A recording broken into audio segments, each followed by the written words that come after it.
জুলাই আগস্টে গণহত্যার ঘটনায় মানবতাবিরোধী অপরাধের মামলায় পলাতক শেখ হাসিনা ও সাবেক স্বরাষ্ট্রমন্ত্রী আসাদুজ্জামান খান কামালকে হাজির হতে দুটি পত্রিকায় বিজ্ঞপ্তি প্রকাশের নির্দেশ দিয়েছেন ট্রাইব্যুনাল।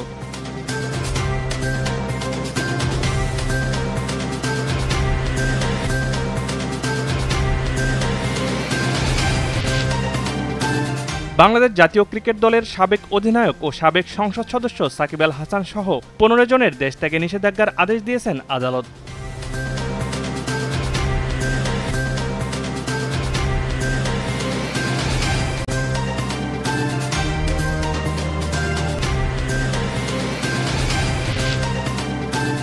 প্রায় 2000 কোটি টাকা পাচারের অভিযোগে যুক্তরাজ্যে বাংলাদেশের সাবেক হাই কমিশনার সাইদা মোনা তাসনিম ও তার স্বামী জেনারেশন নেক্সট ফ্যাশন লিমিটেডের চেয়ারম্যান তৌহিদুল ইসলাম চৌধুরীর বিরুদ্ধে অনুসন্ধান শুরু করেছে দুর্নীতি দমন কমিশন।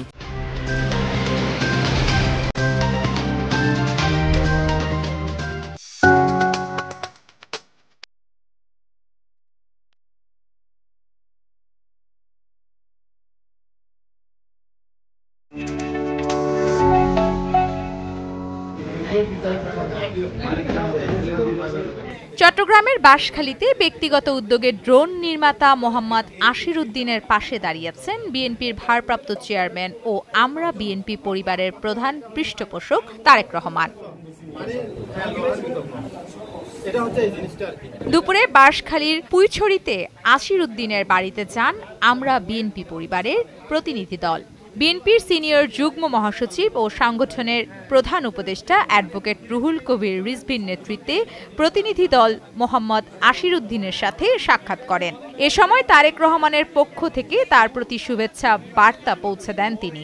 এ সময় আরও উপস্থিত ছিলেন সংগঠনের সদস্য সচিব কৃষিবিদ মকসিদুল মোমিন মিথুন, বিএনপির জাতীয় নির্বাহী কমিটির চট্টগ্রাম বিভাগীয় সহ সাংগঠনিক সম্পাদক ব্যারিস্টার মীর হেলাল সহ অন্যান্যরা।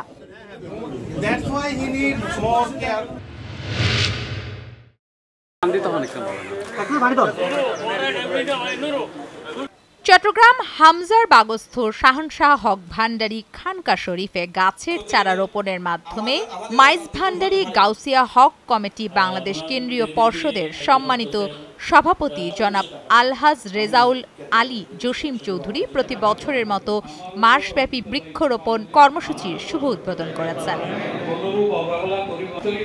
মাইজ ভান্ডারী গাউসিয়া কমিটি বাংলাদেশ কেন্দ্রীয় পর্ষদের আওতাধীন 8 শতাধিক শাখা কমিটির সদস্যবৃন্দকে বৃক্ষরোপণের উদ্বুদ্ধকরণ চেষ্টার অংশ হিসেবে মাইজ ভান্ডারী গাউসিয়া হক কমিটি বাংলাদেশ কেন্দ্রীয় পর্ষদ প্রতি বছর এই কর্মসূচি ঘোষণা করে থাকে।